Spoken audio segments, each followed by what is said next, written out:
Well, good morning, everyone. We are back once again for another episode of NFL Fantasy Matchup. We're talking about Week 4 waiver wires. As usual, Jed, Jimmy, here we are. There's a lot of players that are injured this week, so I think the waiver wires are going to be full of people that we need to look at. Yeah. Hey, look, Week 4, Jed. I mean, how did you do? I mean, are you doing well in your league right now? With as we enter Week 5 here. I actually this is the first week I went 4-0. So that was and poor Jimmy. Shouldn't have beat Jimmy.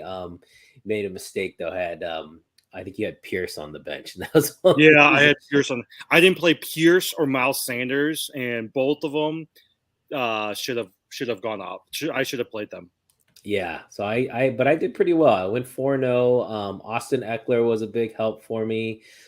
Pierce was a big help for me. It was just a good week overall. It's interesting though, like in your teams, you should be week 4, like the kind of the weird things we saw in week 1 and week 2 should have been, clearing out. By week 4, you should start to see some pretty significant patterns, and then you can start making some bigger decisions. And I'll just say one for me, Darren Waller has not been playing up to what we were expecting. So I was just looking at, what do I do? Do I trade him? Do I bench him? He's one of the guys, but those are the kinds of things where if you've seen for 4 weeks, you haven't seen the production that you've been expecting. Now you really got to start to think about making some moves. Yeah, I mean, you're right, because I remember all preseason you were talking about Kyle Pitts, right?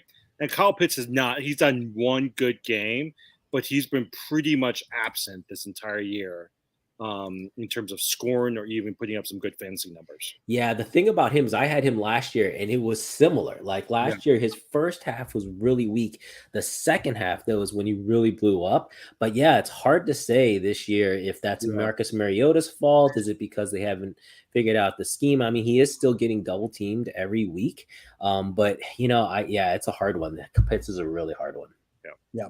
Jed, here I was playing you in our keeper league. I lost to you by 5 points because dummy me forgot to put in Jamal Williams. I ended up playing Cam Akers, and I'm sitting there.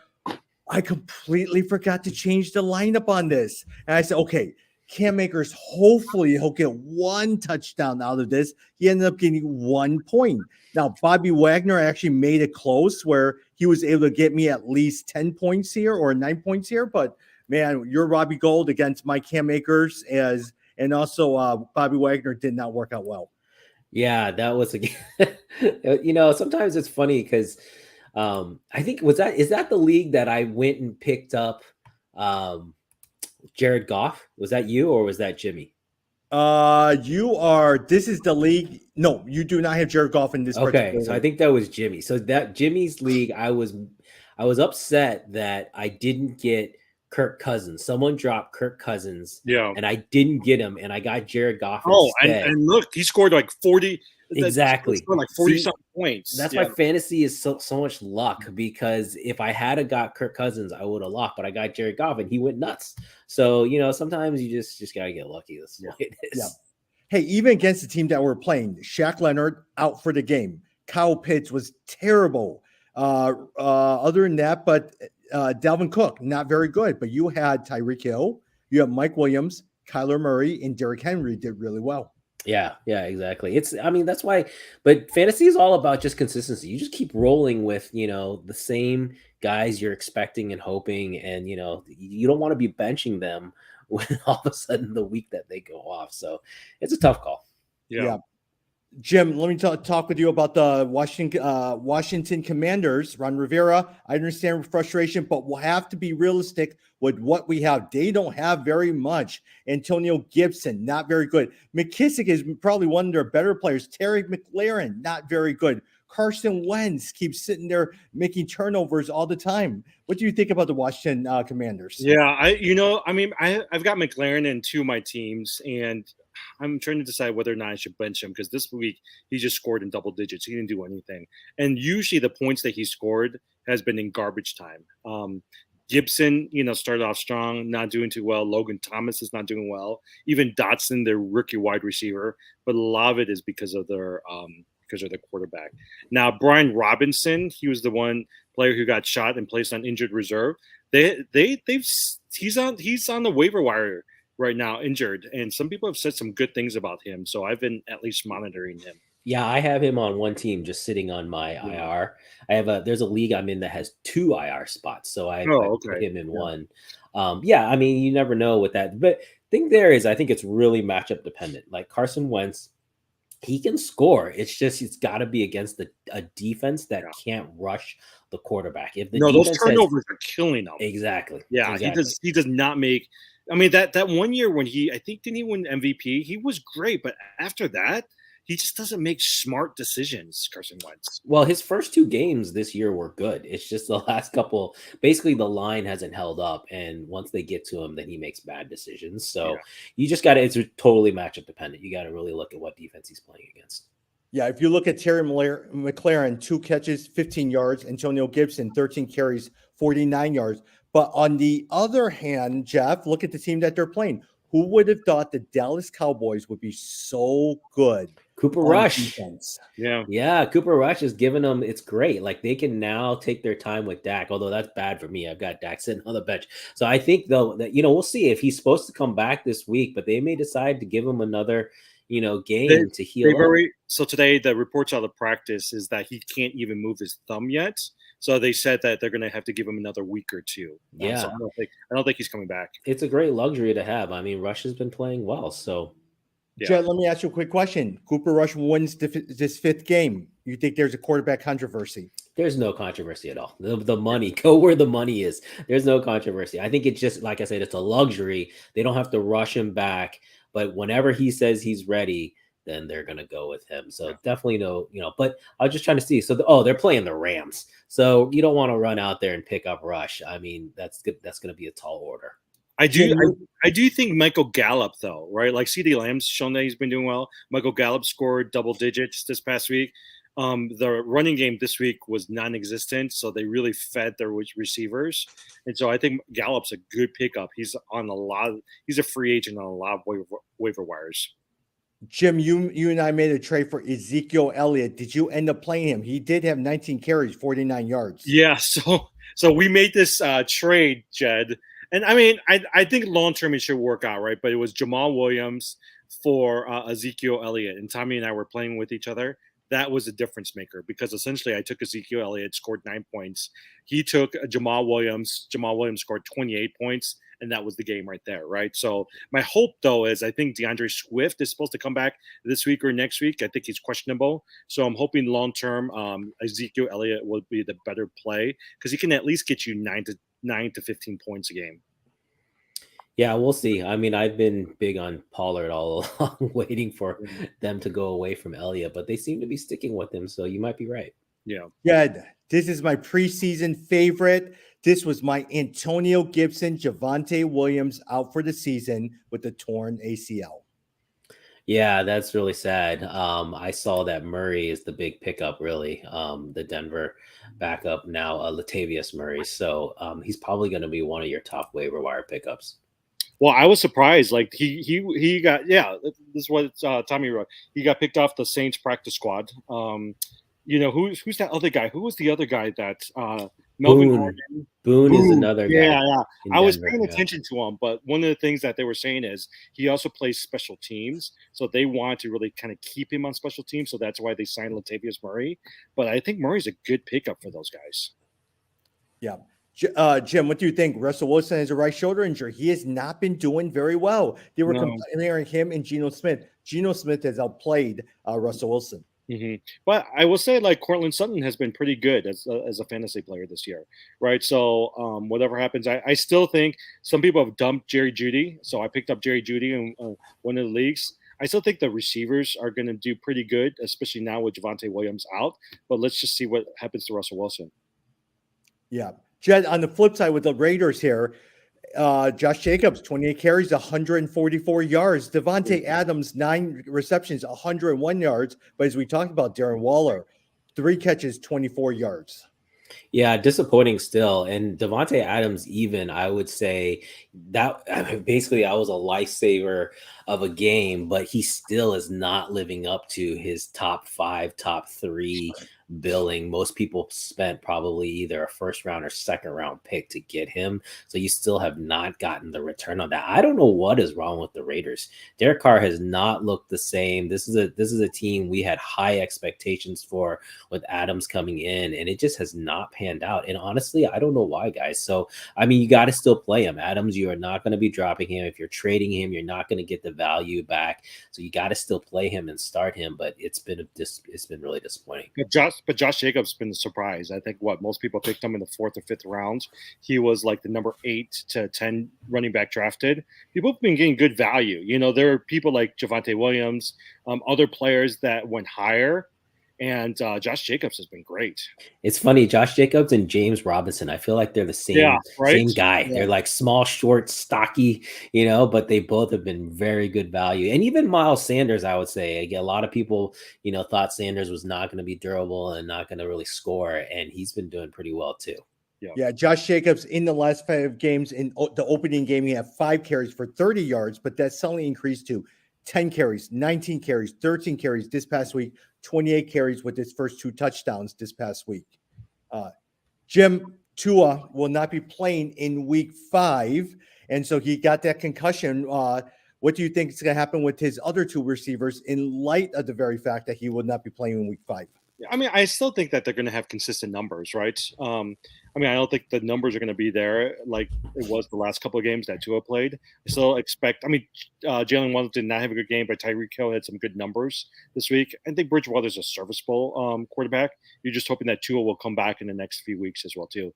But at least with the Dolphins, the thing I've been looking at is people have been saying Raheem Mostert is going to be the number 1 running back going forward, and they were saying, I don't think Chase Edmonds is worth the spot on your lineup. Yeah, Jed, I'm telling you, Tyreek Hill, 10 catches, 160 yards. How do you think he's going to do in light of the fact that Teddy Bridgewater is now going to be at least a starting quarterback in week 5? Yeah, I'm okay with that. I mean, Hill, I have really been. This is my first year. You guys know I paid almost $100 to get Hill in our keeper league, and it was between him and Pittman, and then Cortland Sutton too. And he's just really proved that his talent is definitely not system level. It's definitely beyond that because now he's doing with different quarterbacks. I'm not worried. I think Hill's going to get his. It may not be 10 for 160, but they're going to feed him the ball. He's the clear superstar on that team, so I'm really not concerned. And if anything, I've been very happy with Hill, especially for a keeper league. I think I'm pretty much set there for a while. How long do you guys think Tua is going to be out for? Do you think it's just going to be week 5, or do you think a couple more weeks? Probably just week 5, I think. I mean, even just from a PR standpoint, they had to sit him this week. Yeah. I mean, they took such a PR hit for all of that. And you guys saw that they fired the doctor. The independent doctor that was on the sidelines. Yeah, which I totally agree with that. But hopefully it's not more than okay. But so here's the question. I've been seeing a lot of people in our leagues, 2 of the leagues that I'm part of, somebody's already dropped Tua. Would you pick up Tua? Yeah, I think Tua is worth a pickup and a stash. Even if you have to wait a couple weeks. Well, it depends if you need a quarterback. Like for me, I'll see. I just said I'm playing Jared Goff because I had Dak Prescott. So if someone dropped Tua, I'd pick him up. Yeah. Jim, on the other hand, with Cincinnati Bengals, Joe Burrow did get a very, very good game, 287 yards, 2 touchdowns. Joe Mixon, you know what? A lot of times he tends to be touchdown dependent. The carries are there, but the yards isn't there, only 61 yards. Yeah.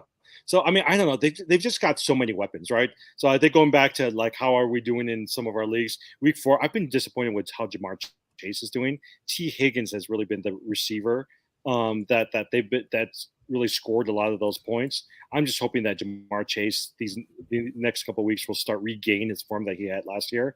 But yeah, Joe Mixon. Here's the thing: you always know what you're going to get from Joe Mixon. You're going to get some double digits, most likely in the teens. I'm happy with that. I wish there was more, but thus far I'm okay with it. Yeah, I was just gonna say that to me is just it's Cincinnati. The bottom line is Cincinnati spent all this money to improve their offensive line, and I Well, think their they've offensive stinks. yeah, I think they've given up more sacks through the first 4 weeks than they did last year. So that's the problem. It's the same problem as last year, but I think they'll figure it out, and you'll start to see Cincinnati's offense get better. They have a tough matchup though. I was just looking; they're playing Baltimore this week in Baltimore, so that's going to be a tough one. Are you glad you kept Murray versus Burrows?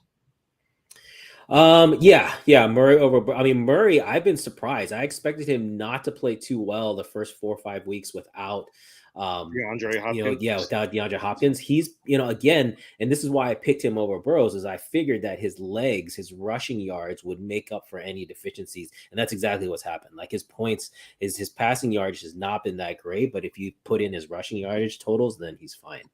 I know you're going to go. I am trying to decide if I want to keep Joe Burrows, right? Because Joe Burrows he's okay, but he's scoring me what 19, average 18, 19 points every week. There, and then I'm watching people like Jared Goff, who's going off and scored 30 something points. And so there's a part of me that was like, is it time to dump him? But again, last year he did the same thing. He started off really slow, and towards the end of the season, he just went off. So I hate to give up on him so fast. Yeah, I agree. This year, if anything, though, has been really the year of the quarterback scoring because Jalen Hurts, Lamar Jackson, of course, Josh Allen, but those guys, people who drafted them and spent an earlier round draft pick on those guys have paid off because they've gotten so many, so much more points. Hey, look, I'm watching Noah, who is in our keeper league. Noah was not paying attention. He had auto draft, and suddenly they picked up some quarterbacks and everything. He's in first place. He's at 3-0, I think 4-0 right now. Exactly. That I love it when that happens. Auto draft ends up winning for the league. That can totally happen. That's fantasy. Looking at some quarterbacks in terms of a keeper league, Kenny Pickett might be a decent pickup. I mean, he just got named today as the permanent starter for Pittsburgh. He did okay, but he's got some good players around him. I actually think that I would not be surprised if at the end of the year, a Kenny Pickett will be somebody who's going to be very fantasy relevant. Yeah, well, I'm very high on George Pickens, the wide receiver. Oh, yeah. Mm-hmm. And so I'm definitely excited for that switch. And I'm hoping that, the two of them, because hopefully that connection through training camp and whatnot, will pay off here. So we'll see. Before we go over the Pittsburgh Steelers, that is coming up in a few slides here. The one thing I want to talk about, Jed, is one of the more exciting games that no one ever anticipated: the Seattle Seahawks against the Detroit Lions. DeAndre Swift is gone. Amon-Ra St. Brown is gone. TJ Hawkinson, wow, did he do well? TJ Hawkinson had 8 receptions, 179 yards, 2 touchdowns. Yeah, set the record for Detroit tight ends.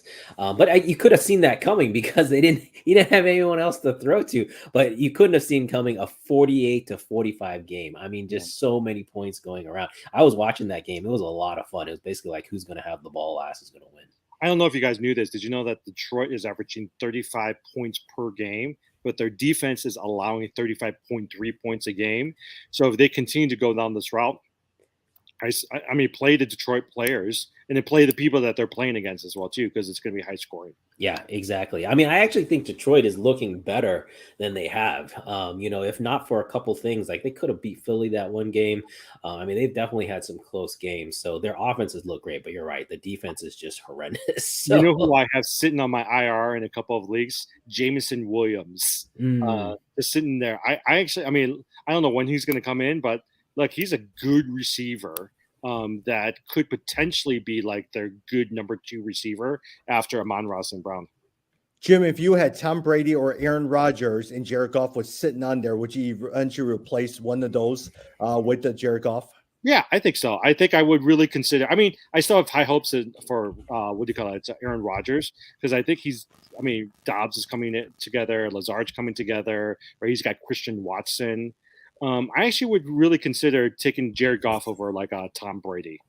Yeah, I agree on Rodgers. This is the same story we get every year. He starts off slow, kind of working in the new guys, and then once they catch fire, it's gangbusters. So well, and Brady, I mean, here's my thing with Brady, right? Like, I feel like I think he's distracted, and he's got some good receivers, but he's at a point in his life where, in his career, where he doesn't really need to score that many points. As long as he can control the game, he's fine. I don't think you're going to, at least right now, I don't see a lot of big fantasy points coming from him. Yeah, reports are that they both hired divorce lawyers. So Oh, really? his life is, I think, going to distract the guy. So I agree on Brady. Jed, speaking on the other side, Seattle, look, we know about DK Metcalf, 7 catches, 149 yards. But here's the other ones I want to point to. Rashad Penny, 17 carries, 151 yards. Will Dissly continues to do really, really well. 4 catches, 39 yards, but he's a touchdown machine. And then also Tyler Lockett had a decent day with 91 yards. Yeah, well, I'm a Penny fan, and if you watch the game, he looked good. He had that one touchdown run straight up the gut that looked really nice. And so, I mean, I've liked Penny for a long time, but there's definitely some points to be had there. We talked about the deficiencies at tight end, and so if you're looking for a tight end, then Dissly is definitely someone to look at. There's actually some pretty good tight ends out there, right? Dissly's good. Everett for Chargers. Higbee is the second leading receiver after Cooper Kupp for the Chargers. I mean, all of these guys are better than Waller and Kyle Pitts. The problem is, do you want to dump those two, right? Who you drafted pretty high for some of these guys? Yeah. Jim, Cooper Rush, we talked about him as well too. Next one, Aaron Rodgers. This way of winning is not sustainable. They're doing well, but at the same time, man, it's not great. Besides Dobbs and the 2 running back, do you like maybe Lazard? Do you like anyone Lazard? else? Yeah. Well, Dobbs, I don't know. Have you guys seen the last couple of weeks? He's been the leader in terms of receptions for receivers. And so I actually think that Dobbs will be good for him, but he does need some help. I think if he can find one more receiver, because right now Christian Watson hasn't really been relevant. Yep. Jed, who would have thought? I mean, 27-24 in overtime, they lose Brian Hoyer. And so suddenly now they're starting this rookie quarterback. They did pretty well. Zeppo. Oh yeah, I was watching that game. I was rooting for him, and he looked great. This rookie quarterback came in, and man, he looked poised. He did not look like he was out of his element. He was making solid throws. Really, they had a great chance there at the end, and I thought they were going to pull it off, but just couldn't. It was a good sign for New England. 2 rookies, really, the rookie quarterback, and then they had there was a rookie wide receiver too that they were connecting with. Who I forgot who the leading wide receiver was for New England, but overall, I mean, a good win for New England. Yeah. And if you guys remember, we talked about that. It was like a 9-point spread or something, and it was like, look, this is New England. It's not going to go that high, and sure enough, they kept it. They almost won it. Yeah. Just so you know, in terms of leading wide receiver was Nelson Aguilar. Devontae Parker did come up with, he had 2 catches, 24 yards, but he did catch 1 touchdown. On the separate end, Jim, I mean, you have Harris as well as Ramondre Stevenson, 86 yards and 66 yards. Okay. I mean, Damian Harris had 1 touchdown. Ramondre Stevenson, we're always waiting. It seems like we're always waiting for that breakout game for Ramondre Stevenson. Yeah. Damian Harris is actually pretty good. I will say I'm re-looking at him, even though I dumped him in one of my leagues. He scored double digits in each of the last 4 games this season. He's doing pretty good. And I mean, right now, Ramondre Stevenson, even though he leads in terms of receptions compared to Damian Harris, Damian Harris still has more rushing attempts and yards than Ramondre Stevenson has. Yeah. And Jed, I mean, Aaron Rodgers, 251 yards, 2 touchdown back, and Allen Lazard got 116 yards. So they didn't do terribly bad. It's not like Aaron Rodgers-esque, but it wasn't too bad. Yeah, no. And as we said, I mean, they're figuring things out. Like Rodgers is figuring out he's got to throw to these wide receivers. So I think it's going to come around. I would not give up on that. No, team. and Dobbs is actually, I mean, I think Dobbs is really going to be, he's going to come on the second half of the season. He's going to be really good. Yeah, Dobbs and Pickens, I mean, we've said that in the beginning. You just had to wait. And sure enough, week after week 4, I think these guys are going to really break out. I mean, think about, I know we're going to talk about Atlanta. Think about all the good receivers, right? Olave, you got Drake London, you've got Dobbs, you've got, who else did you just talk about? Pickens, right? Yeah. Those are good receivers that if you have a dynasty, you want to keep them on your dynasty. Yeah. Jen, I still remember last week we were talking about you were advocating Trey Cordero Patterson. Yeah, I mean, not because of the injury, obviously, but I just felt like he he just couldn't sustain that level of production. But yeah, unfortunate to see the injury. He was the leading. He was at. I think he was the second leading rusher up Rusher, until he was, yeah. between Mhm. before last week. Yeah. So great, but feel bad for the guy. Yeah, Algier might be a good pickup. He scored 13 fantasy points this week. He was the second leading rusher with like 80 something yards, and he was great. I think we talked about last week. He's great in college. Yeah, Atlanta is another team. Atlanta and Indianapolis are the two teams that I just can't figure them out because I feel like they have so much talent, but they just can't put together big scoring games. Like they're always scoring in the teens or the low 20s. And the bottom line is you got to get touchdowns. If you don't have enough touchdowns to go around, you can't have those big games. So it's been disappointing. Jed, who's been more disappointing, Kyle Pitts or Allen Robinson? Kyle Pitts for sure. You drafted Kyle Pitts to be not only number one, but ideally like top 3, top 5. Allen Robinson, I think, disappointing, but you didn't expect him to be, like he was kind of, hopefully a 2, like a solid number 2. He wasn't like a number 1. Okay, let me ask you guys a question. Who's the backup quarterback for Atlanta Falcons that they've been calling for to start? The rookie, right? Desmond Ridder. Ooh. Yeah, right. They've been calling for Desmond Ridder. He was drafted in the 3rd round, but he's okay. But they want him to replace Marcus Mariota. Yeah. Jim, on the Cleveland Browns, look, Nick Chubb's 90 carries, 118 yards, leads the NFL. But it's David Njoku who continues to do pretty well. Another 5 catches for 73 yards here. Yeah, he's good. I like him. I mean, Jacoby Brissett, he's always going to be pretty consistent. The one good thing about some of these backup quarterbacks is they know that they need to use their tight end. So you're seeing the Geno Smiths of the world, the Matthew Staffords of the world, the ones who can't throw, who doesn't have the arm anymore, they utilize their quarterbacks pretty well. For you, Amari Cooper, 1 catch, 9 yards. Is he still in your lineup every single week? I'm not a big Amari Cooper fan. I think he did pretty well. I think he's just gotten old, So he's not. I think he's I always see him as Jarvis Landry. They're going to always get you some consistent points, but they're not going to score a lot of points, and so their ceiling is not that high. Hey, do you guys know why I'm seeing OBJ get picked up in a couple leagues? Is something happen? No, but he's pretty high. I think everyone's thinking there's some people here. Let me pull it up. In about 3 weeks, they think that he's ready to come back and pick a team. Most likely it'll be Rams.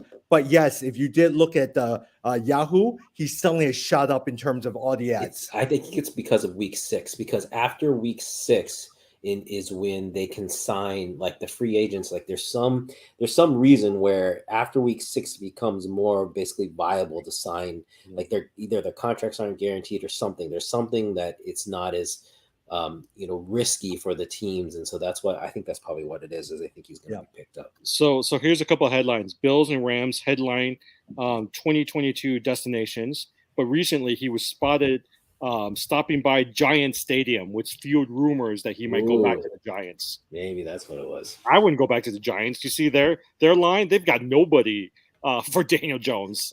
If I want to go back to the Super Bowl and do well, I'm going to go back to either the Rams or the Bills. Yep.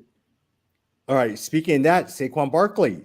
Look, I'm telling you, Daniel Jones goes out. Tyrod Taylor always gets injured. He is always getting injured.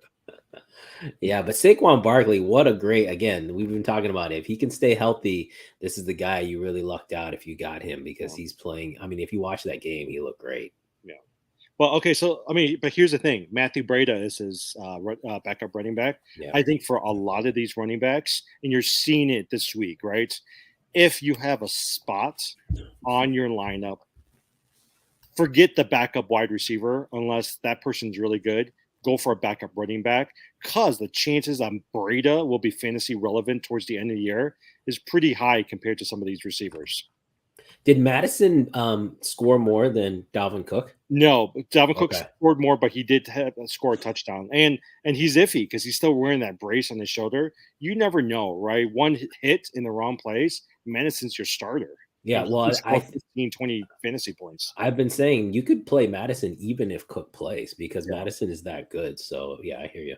Yeah. Jim, on the other flip side of it, Justin Fields, Darnell Mooney, who's been dropped in a lot of leagues, 4 catches, 94 yards. What do you think about that one? I mean, I was listening to the Chicago radio stations, and they're trying to make an attempt, right? They're trying to push Darnell Mooney.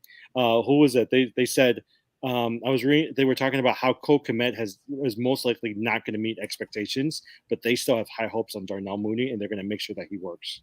So, yep. Khalil Herbert, Jed, 19 catches, 77 yards. I mean, do you think he has when David Montgomery is healthy, you think Herbert might still be their starting running back here?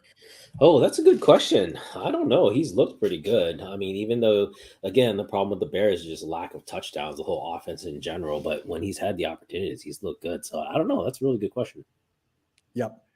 Sam Darnold, Jim, how did Christian McCaffrey do for you? Sucks. I'm trying to trade him. Look, seriously, if someone came to me today and said, "Look, we'll take Christian McCaffrey and we'll give you, let's say, a Dobbs and I don't know, give me another good like a Pickens, Dobbs and Pickens." If I had a dynasty league, I would seriously think about it, because Christian Watts, they have not. I don't know what's going on, but he didn't score much. I mean, he got 1 touchdown that saved him, but up until then, he only had like 8 fantasy points. Yeah. Jed, since you have Kyler Murray, I want to pick your brain on the Arizona Cardinals. James Conner did okay, but anyone that you were excited about? Marquise Brown, Zach Ertz, 47 yards, 88 yards, 1 touchdown. What do you think about the Arizona? You could have picked Marquise Brown. Like, you could have predicted that he would score because, this was the former Sooner Bowl, basically. Kyler Murray against Baker Mayfield, right? So this you knew Marquise Brown was going to step up, but he's so inconsistent. That's the problem. So no, I personally, until Hopkins comes back, there's not a wide receiver I'm excited about in Arizona. Not even what's his name, Dortch. Yeah. No. I do think once Hopkins comes back, though, give him maybe a week to get into like game shape, but I think he's going to be fine. And Murray's looked pretty sharp. That's what Tommy's waiting for. He's been sitting out all my lineups. I can't put in my IRR. He's been sitting there all day. Yeah. Now, speaking of this, here's something I did not do, Jed. I was telling Jimmy about this. Is I ended up trading Deebo Samuel for Christian Kirk. And the reason I did that is I didn't pay attention to my lineup. And so I had put an offer out for Deebo Samuel for Christian Kirk way before when week 4 ended. And the guy just sat on it. And I just completely forgot about it. And then so yesterday I'm sitting in a meeting. I'm sitting there, trade process. I said, trade the process and approved. What kind of trade was approved? They realized, oh my gosh, he accepted my Christian Kirk for Deebo Samuel. That's not. Plus, after Monday's game, where Deebo went off with Jimmy G, I would have accepted that as well too.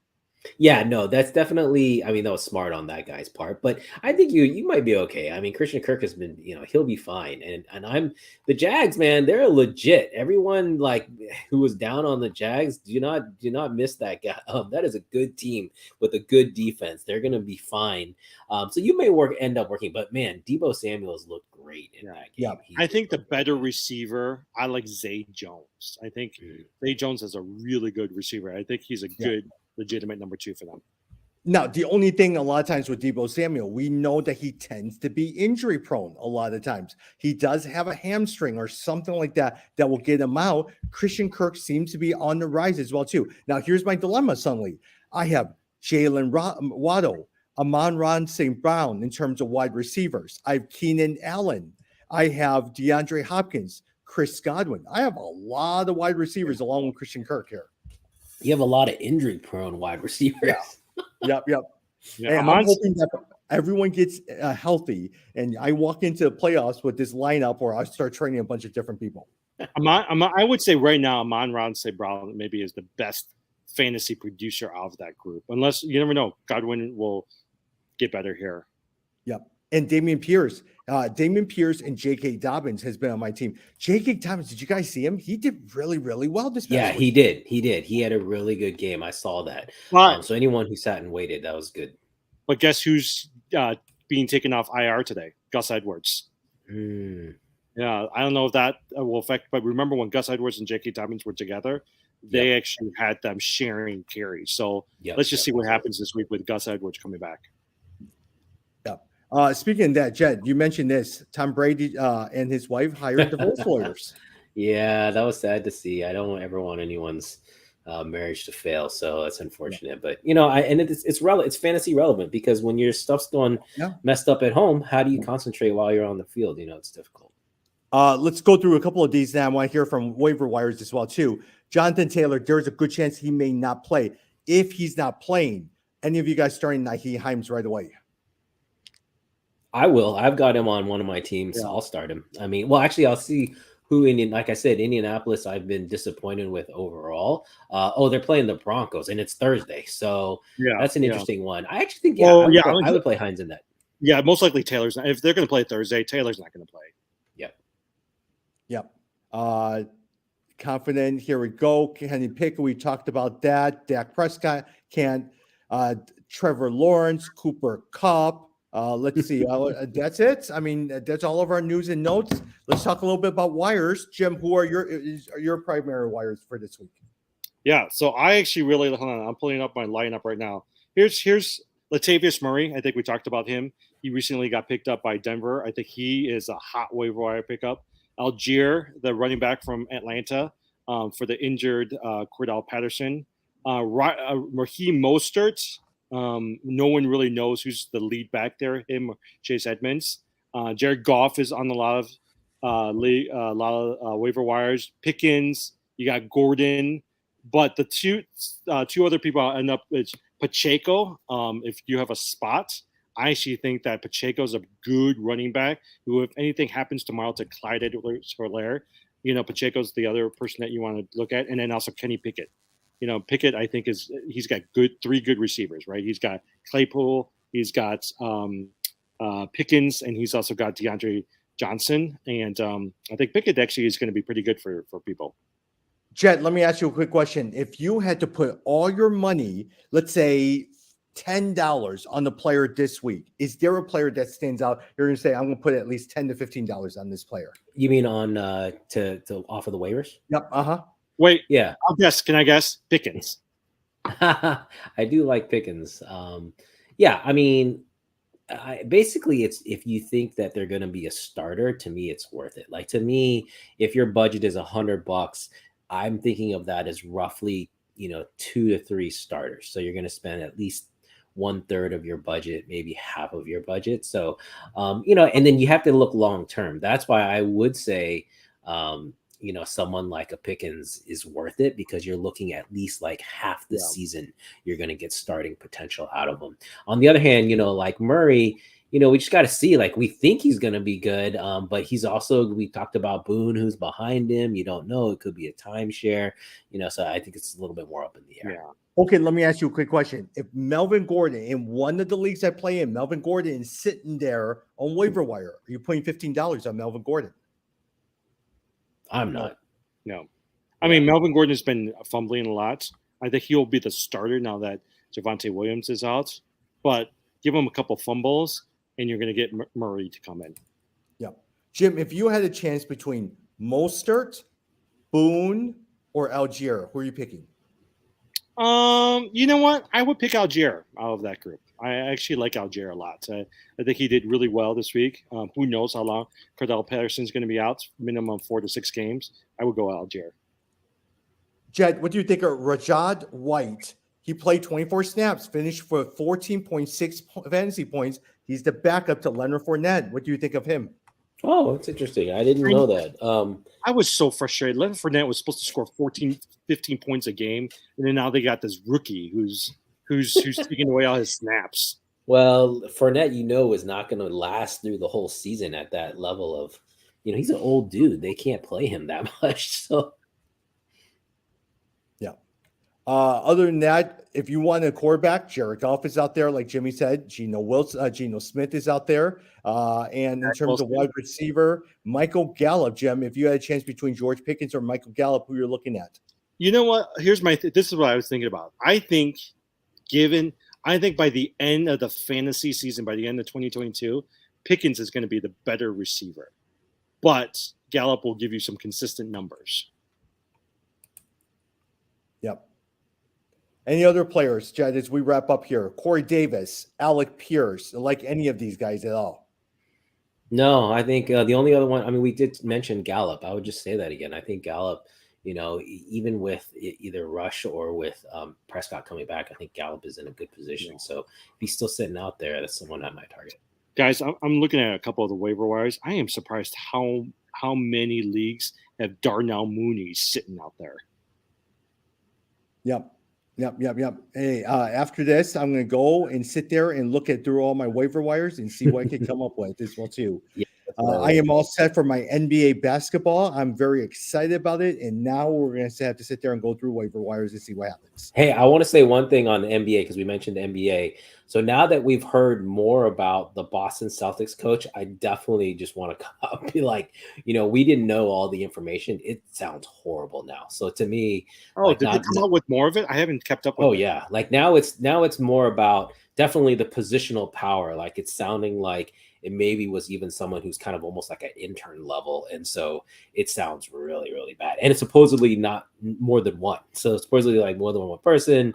And actually, I think they were saying like the big issue was that the last one was basically like a couple who both worked for the Celtics. Like one might have even been like a minority owner, the husband or something. But anyway, it sounds much worse than when we first heard it. It didn't, because they made it sound like it was all consensual, and now it's sounding like no, there was definitely a power dynamic involved. And so to me, it's like okay, because someone's even saying that he may never coach again in the NBA. So he's such a good coach. I mean, well, yeah. To me, what the telltale sign was that no players came out supporting him after all of this came out. Like none of the Celtics starters came out and said, hey, like we need to protect our coach or we believe in our coach. There was not a peep. And so that tells you that they knew there was something going on in the background and this guy's, going to be done. Yeah. With that said, and we'll probably see you on Friday as we wrap up and looking forward to Thursday's night's game and let's see what happens. Yep. Good luck. All right. Talk soon, everyone.